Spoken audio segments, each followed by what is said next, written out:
Ahoy mateys, this is BrickBeard and today I'm taking a look at a small add-on set for the Super Mario sets. And this is the Chomp Jungle Encounter. Let's see how this can expand your play with the Super Mario sets.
Here's the little build once it's done.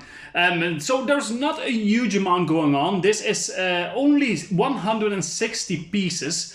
It's set 71381, the Chomp Jungle Encounter of the Super Mario series. And most notably it comes with this Chomp and something called a Bram Ball. That's this little thing here, the bouncy little thing. So the set retails for $20, 20 euros. For 160 pieces, that comes down to 13 cents per piece. That is very expensive.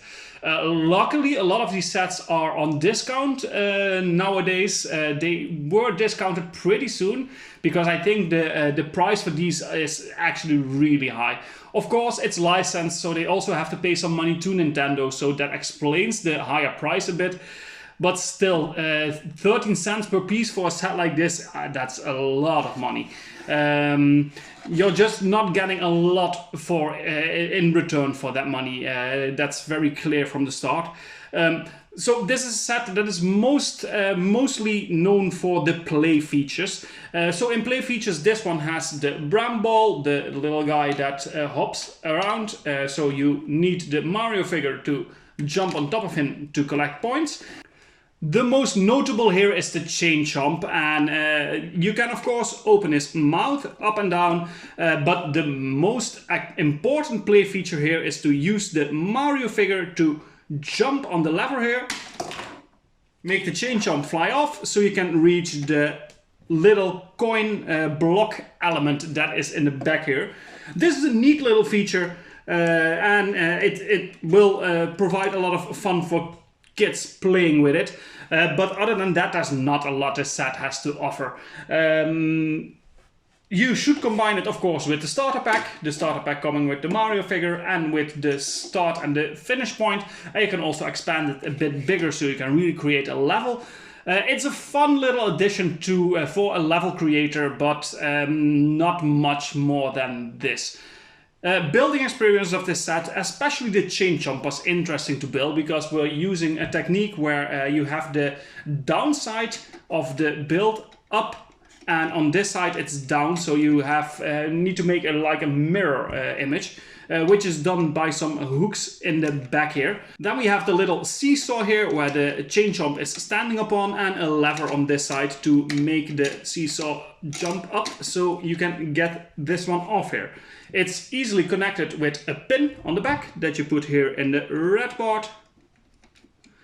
That is a pretty nice contraption, but that's all the building experience really has to offer. The rest is super easy and simple, but still enjoyable. The Chain Chomp and this entire section makes it up in that regard. It's very fun to build that little element, but you will be done super quickly.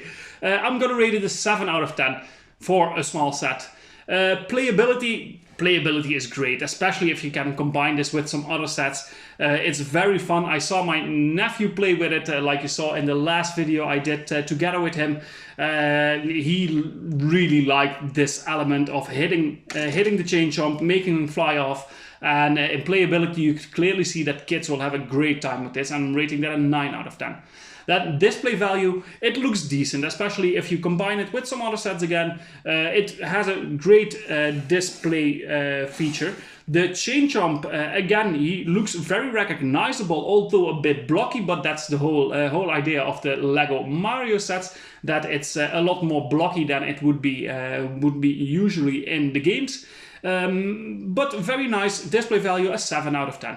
Parts, you are getting some interesting stuff. There is some printed elements here and the eyes, the block that we see here, the wooden beams on the side of the seesaw are also printed, and the elements are really not that common. So there's a lot of unique stuff going on here. Although you're gonna have a hard time building something else out of it because it's just so little, such a little amount of pieces. But still, the pieces that we get are really decent. A 7 out of 10. And now for the painful point of this set, the value for money. This is super expensive and it's just super small and there's not a lot of playtime you will be getting out of it. Just this on its own, you really need some additions next to it. So the value for money is only going to be a 4 out of 10, a very bad score, because it's just too expensive if you get it. So I would absolutely advise you, if you want to get it at a discount, because it's not worth the official retail price, I think.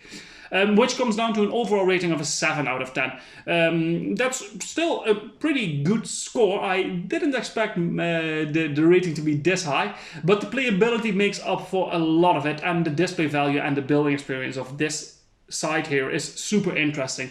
So definitely worth checking it out. And that's all there is to say about this set. Thank you again for watching, and I will see you in the next video. Don't forget to like and subscribe, hit the notification bell, and I will see you in the next video.